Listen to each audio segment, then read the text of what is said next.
Hi hello welcome to competitive cracker. Competitive ക്രാക്കറിന്റെ പുതിയൊരു വീഡിയോയിലേക്ക് സ്വാഗതം. അപ്പൊ നമ്മള് ജൂനിയർ അക്കൗണ്ടന്റ് എക്സാമിന് വേണ്ടി പ്രിപ്പറേഷൻ ആരംഭിച്ചിട്ടുണ്ടാവും എല്ലാവരും അല്ലേ? അപ്പൊ അതിനുവേണ്ടി നല്ലൊരു പ്രിപ്പറേഷൻ നടത്തുക. നമുക്കറിയാം കൊമേഴ്സുമായിട്ട് ബന്ധപ്പെട്ട് പറയുകയാണെങ്കിൽ ഡിഗ്രി യോഗ്യതയുള്ള ഒരാളെ സംബന്ധിച്ചിടത്തോളം വളരെ ഇമ്പോർട്ടന്റ് ആയിട്ടുള്ള ഒരു എക്സാം കൂടിയാണ് നമ്മളെ ജൂനിയർ അക്കൗണ്ടന്റ് എന്നുള്ളത്.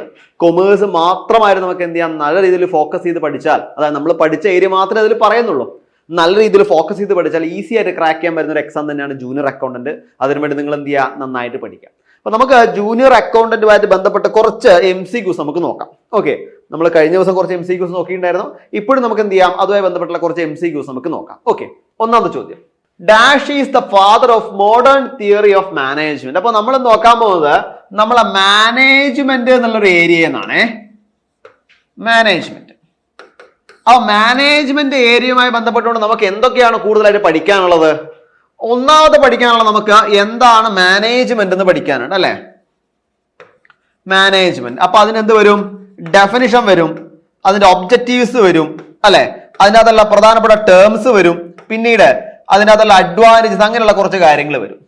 പിന്നീട് കഴിഞ്ഞാല് school of management, school of management, അതിനകത്ത് എന്ത് വരും?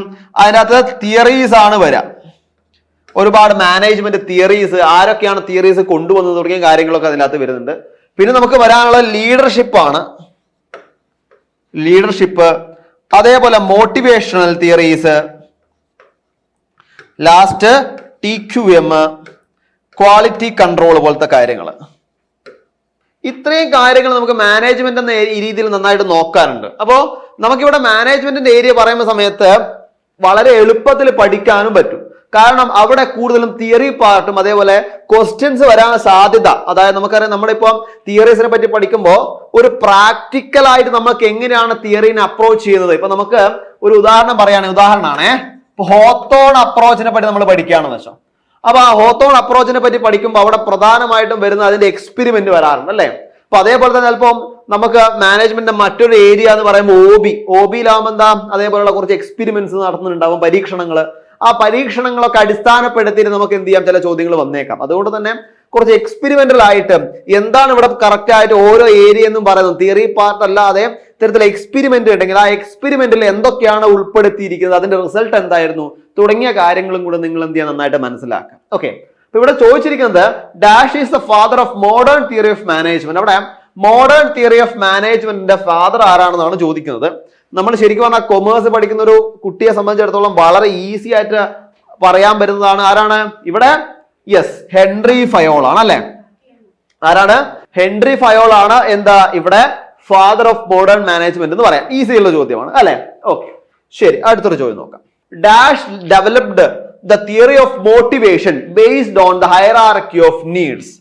നമ്മളിത് വായിക്കുമ്പോൾ തന്നെ നമുക്ക് മനസ്സിലാവും എന്താ ഇവിടെ മോട്ടിവേഷൻ കൊടുത്തിട്ടുണ്ട്, ഹയറാർക്കി മോട്ടിവേഷൻ പറയുന്ന സമയത്ത് നമുക്ക് മനസ്സിലാവേണ്ടതാണിതാ, നമ്മളെ മനസ്സിലേക്ക് വരേണ്ടതാണിത് അല്ലെ? ഈ ഒരു സിമ്പൽ അല്ലെങ്കിൽ ഈ ഒരു ചിത്രം നമ്മളെ മനസ്സിലേക്ക് വരണം. എന്നിട്ട് എന്താണ് ഇവിടെ നിന്ന് ഇങ്ങോട്ട് മുകളിലേക്ക് തുടങ്ങും ഓരോ ആയിട്ട് അല്ലെ? എന്താണ് സൈക്കോളജിക്കല്, സേഫ്റ്റി, അതേപോലെ സോഷ്യൽ, എസ്റ്റീം, സെൽഫ് ആക്ച്വലൈസേഷൻ തുടങ്ങിയ നീഡ്സ്. അപ്പൊ ഇത്തരത്തിലുള്ള നീഡ്സുകൾ കൊണ്ടുവന്നത്, അതായത് അതിന്റെ പുറകിലുള്ള കരങ്ങൾ ആരുടേതാണ് നമുക്കറിയാം. യെസ്, എബ്രഹാം മാസ്ലോ അല്ലെ? അതാണ് മാസ്ലോന്റെതാണ് നീഡ് ഹൈറാർക്കി ഓഫ് മോട്ടിവേഷൻ. മോട്ടിവേഷന്റെ എന്താണ് ഹൈറാർക്കി.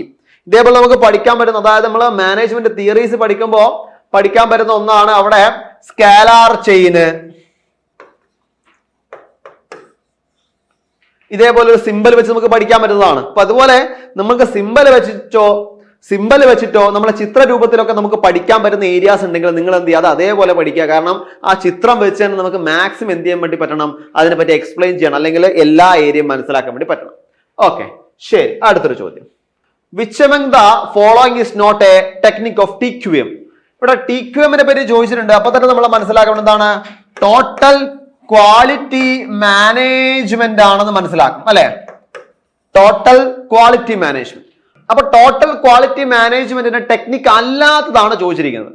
അപ്പൊ ഈ അല്ലാത്തത്, ചേരുംപടി ചേരാത്തത്, കൂട്ടത്തിൽ പെടാത്തത്, ഇങ്ങനെയൊക്കെ ഒരു നെഗറ്റീവ് ഷെയ്ഡുള്ള ചോദ്യങ്ങൾ വരുമ്പോൾ നമ്മൾ ഒരു പെട്ടെന്നൊരു വായനയിൽ നമുക്ക് എന്ത് ചെയ്യും, ചിലപ്പോൾ അത് നോക്കാതെ അല്ലെങ്കിൽ ശ്രദ്ധിക്കാതെ പോകും. അന്നേരം നമ്മൾ ചെയ്യേണ്ടത് എന്താ, ഇത്തരത്തിലെ നോട്ട് എന്നുള്ള രീതിയിലുള്ള ക്വസ്റ്റ്യൻസ് വരുന്ന സമയത്ത് നമ്മൾ എന്ത് ചെയ്യുക, അന്നേരം തന്നെ ഈ നോട്ടിന്റെ അടിയിൽ ഒന്ന് എന്ത് ചെയ്യുക, ഒന്ന് വരഞ്ഞു വെക്കുക, അല്ലെങ്കിൽ ജസ്റ്റ് ഒരു റെക്ടാംഗിൾ ഒരു പെട്ടിക്കോളത്തിലാക്കി വെക്കുക. കാരണം എന്തിനാ, നമുക്ക് ഐഡന്റിഫൈ ചെയ്യാൻ വേണ്ടിയിട്ടാണ്. അപ്പൊ ഇവിടെ ചോദിച്ചിരിക്കുന്നത് TQMന്റെ ടെക്നിക്കൽ പെടാത്തതാണ് ചോദിച്ചിരിക്കുന്നത്. അങ്ങനെ നമ്മൾ ക്വസ്റ്റ്യൻ എന്ത് ചെയ്യണം, മനസ്സിലാക്കാൻ വേണ്ടി പറ്റണം. ഒറ്റ വായനയിൽ ചിലപ്പോൾ പെട്ടെന്ന് തിരക്ക് പിടിച്ച് നമ്മൾ വായിക്കുമ്പോൾ ചിലപ്പോൾ ഈ നോട്ടൊന്നും നമ്മൾ മനസ്സിൽ കാണൂല. അതുകൊണ്ട് തന്നെ നമ്മൾ കൃത്യമായ ചോദ്യം വായിച്ചു നോക്കാം. ഇവിടെ കൊടുത്തിട്ടുണ്ട് quality measurement 6 sigma kaizen zero defect programme ചെയ്തിട്ടുണ്ട്. സീറോ ഡിഫക്ട് പ്രോഗ്രാം എന്നിങ്ങനെ പറഞ്ഞിട്ടുണ്ട്. അപ്പൊ ഇവിടെ നമുക്കറിയാം, ഇവിടെ ടോട്ടൽ ക്വാളിറ്റി മാനേജ്മെന്റിൽ പെടാത്തത് ഏതാണ് മക്കളെ? എ ആണല്ലേ. ഏതാണ് പെടാത്തത്? ക്വാളിറ്റി മെഷർമെന്റ് ആണ് അവിടെ എന്ത് ചെയ്തത്, പെടാത്തത്. ഓക്കെ, ശരി. അടുത്തൊരു ചോദ്യം. അപ്പൊ നമുക്കറിയാം, നമ്മുടെ ജൂനിയർ അക്കൗണ്ടന്റ് എക്സാമിന് വേണ്ടിയിട്ട് നമ്മളെ പ്രിപ്പറേഷൻ നല്ല രീതിയിൽ നടന്നുകൊണ്ടിരിക്കുകയാണ്. അപ്പൊ ഇനിയും ചിലപ്പോൾ നമുക്കറിയില്ല, ഇപ്പൊ 10 സബ്ജക്റ്റ് ആണുള്ളത്. 10 സബ്ജക്റ്റിൽ എന്തെങ്കിലും അപ്ഡേഷൻ വന്നിട്ടുണ്ടോ, എങ്ങനെയാണ് പഠിക്കേണ്ടത്, പ്രോപ്പറായിട്ട് പഠിച്ചാൽ എങ്ങനെയാണ് നമുക്ക് നല്ലൊരു സ്കോർ മെയിൻറ്റെയിൻ ചെയ്യാൻ വേണ്ടി പറ്റുക, ഇത്തരത്തിലുള്ള സംശയങ്ങളൊക്കെ നമ്മളെ മൈൻഡിൽ ഉണ്ടാവും അല്ലെ. അപ്പൊ അതുകൊണ്ട് ജൂനിയർ അക്കൗണ്ടന്റ് നമ്മൾ എങ്ങനെയാണ് പഠിക്കേണ്ടത്, നമുക്കിപ്പോ ചില ഗ്യാപ്പ് വന്ന ആൾക്കാരുണ്ട്, ബികോം കഴിഞ്ഞ ഒരു 10 വർഷമൊക്കെ ഗ്യാപ്പ് വന്ന ആൾക്കാരൊക്കെ നമ്മളെ കൂട്ടത്തിലുണ്ടെങ്കിൽ അവരെ ഗ്യാപ്പ് എങ്ങനെ നികത്താനാവും, നമുക്ക് എങ്ങനെ ഒരു സ്റ്റഡി പ്ലാൻ കൃത്യമായി ക്രിയേറ്റ് ചെയ്യാൻ വേണ്ടി പറ്റും. ഇത്തരത്തിലുള്ള നിങ്ങൾ സംശയങ്ങളൊക്കെ ഉണ്ടെങ്കിൽ ആ സംശയങ്ങളൊക്കെ തീർക്കാൻ വേണ്ടിയിട്ട് ഈ വരുന്ന നവംബർ 10 വൈകിട്ട് 7 മണിക്ക് ഒരു ഫ്രീ വെബിനാറുമായി മറ്റാരുമല്ല ഞാൻ തന്നെയാണ് വരുന്നത്. ഫ്രീ വെബിനാറുമായി വരുന്നുണ്ട്. അപ്പൊ അതുകൊണ്ട് ഈ ഒരു ജൂനിയർ അക്കൗണ്ടന്റുമായിട്ട് ബന്ധപ്പെട്ട ഒരുപാട് സംശയങ്ങളും അതേപോലെ കാര്യങ്ങളൊക്കെ നമുക്ക് തീർത്തുകൊണ്ട് പഠിക്കാം. അപ്പൊ അതുകൊണ്ട് തന്നെ ഈ ഒരു വെബിനാറിൽ ജോയിൻ ചെയ്യാൻ വേണ്ടിയിട്ട് താഴെ നിങ്ങൾക്ക് ഒരു ലിങ്ക് കൊടുക്കുന്നുണ്ട്. ആ ലിങ്കിൽ നിങ്ങൾ എന്ത് ചെയ്യുക, രജിസ്റ്റർ ചെയ്യുക. കൃത്യമായിട്ട് 10 നിങ്ങൾ എന്ത് ചെയ്യാം, നമുക്ക് ഒരുമിച്ച് സംശയങ്ങൾ തീർത്തുകൊണ്ട് പഠിക്കാം. ഓക്കെ, ശരി. അടുത്തൊരു ചോദ്യം നോക്കാം നമുക്ക്. Who conducted the Hawthorne experiment? ഞാൻ നേരത്തെ പറഞ്ഞു ഹോത്തോൺ എക്സ്പെരിമെന്റ് ഇമ്പോർട്ടന്റ് ആണെന്ന് പറഞ്ഞു. അപ്പൊ തന്നെ ഒരു ക്വസ്റ്റ്യൻ വന്നു, ആരാണ് ഈ ഹോത്തോ എക്സ്പെരിമെന്റ് അവിടെ കണ്ടക്ട് ചെയ്തതാണ് ചോദിക്കുന്നത്. Max Weber, FW Taylor, Elton Mayo, MP Follett. നമുക്കറിയാം, ഇത്തരത്തിൽ ഹോത്തോൺ എക്സ്പെരിമെന്റ് എന്ന് പറയുമ്പോൾ തന്നെ അവിടെ ആ ഒരു എക്സ്പെരിമെന്റ് എന്തിനു വേണ്ടിയിട്ടാണ് നടന്നിരിക്കുന്നത്, അതിന്റെ ഫലങ്ങൾ എന്തായിരുന്നു, ആരൊക്കെയാണ് അതിലെന്ത് ചെയ്ത് അതിൽ കണ്ടക്ട് ചെയ്യപ്പെട്ടത്, ആരൊക്കെയാണ് അതിലെന്ത് ചെയ്ത്, അതായത് എക്സ്പെരിമെന്റ് ചെയ്യുന്ന സമയത്ത് ഒരാൾ ചെയ്യുകയും അതിനകത്ത് അടങ്ങിയിരിക്കുന്ന അല്ലെങ്കിൽ എക്സ്പെരിമെന്റ് അവിടെ പ്രാക്ടിക്കലി ചെയ്യുമ്പോൾ അതിനെ സഹായിക്കുന്ന ഒരുപാട് പേരുണ്ടാവും. അപ്പൊ ഇത്തരത്തിൽ നമ്മൾ എന്താണോ ആ എക്സ്പെരിമെന്റുമായിട്ട് ബന്ധപ്പെട്ട് നമ്മൾ പഠിക്കേണ്ട മൊത്തം കാര്യങ്ങൾ നമ്മൾ എന്ത് ചെയ്യുക, പ്രോപ്പറായിട്ട് മനസ്സിലാക്കണം. ഇവിടെ ഹോത്തോൺ എക്സ്പെരിമെന്റ് ആരുടെ മക്കളെ? യെസ്, ആരതാണ്? എൽട്ടൺ മായോ അല്ലെ. എൽട്ടൺ മായോന്റെ ആണ് ഹോത്തോൺ എക്സ്പെരിമെന്റ്. ഓക്കെ, അടുത്തൊരു ചോദ്യം. The concept of MBO was introduced by. MBO ആണ് അല്ലെ, management by objective. Management by objective ആരാണ് ഇൻട്രൊഡ്യൂസ് ചെയ്തതാണ് ചോദിക്കുന്നത്. മക്കളെ നോക്കിയ ആരാണ്? 4 ഓപ്ഷൻ അവിടെ കൊടുത്തിട്ടുണ്ട്. നമുക്കറിയാം, നമുക്ക് അവിടെ എന്ത് വേണ്ട, ഓപ്ഷന്റെ പോലും ആവശ്യമില്ല.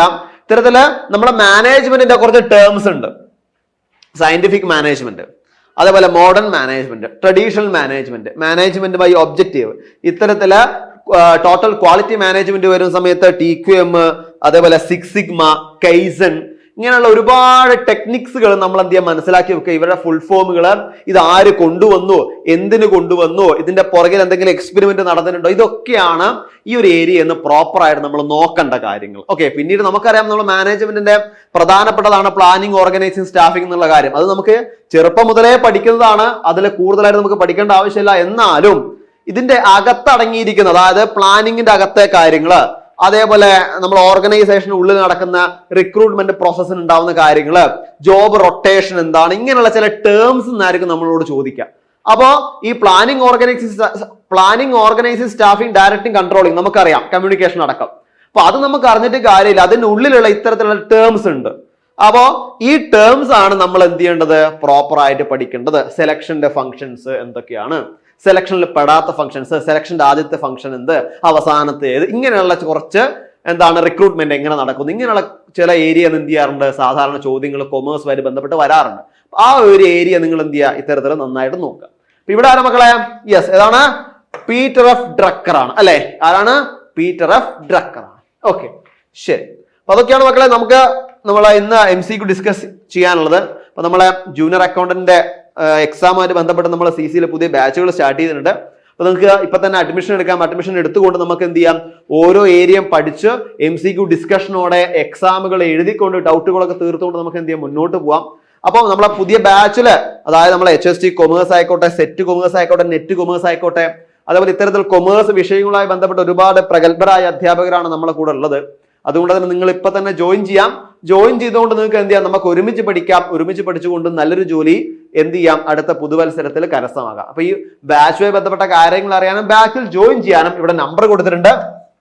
ഈ നമ്പറിൽ നിങ്ങൾക്ക് എന്ത് ചെയ്യാം, കോൺടാക്ട് ചെയ്യാം. അപ്പോൾ ഇതാണ് നമുക്ക് എന്ത് ചെയ്യാൻ ഇന്ന് ഡിസ്കസ് ചെയ്യാനുള്ള പ്രധാനപ്പെട്ട ചോദ്യങ്ങൾ. ഇനി അടുത്ത ദിവസം അടുത്ത ഒരു ഏരിയ അല്ലെങ്കിൽ അടുത്തൊരു പ്രധാനപ്പെട്ട മൊഡ്യൂളുമായിട്ട് ബന്ധപ്പെട്ടുള്ള ക്വസ്റ്റ്യനുമായിട്ട് നമുക്ക് വീണ്ടും കാണാം. അതുവരെ താങ്ക് യു സോ മച്ച്.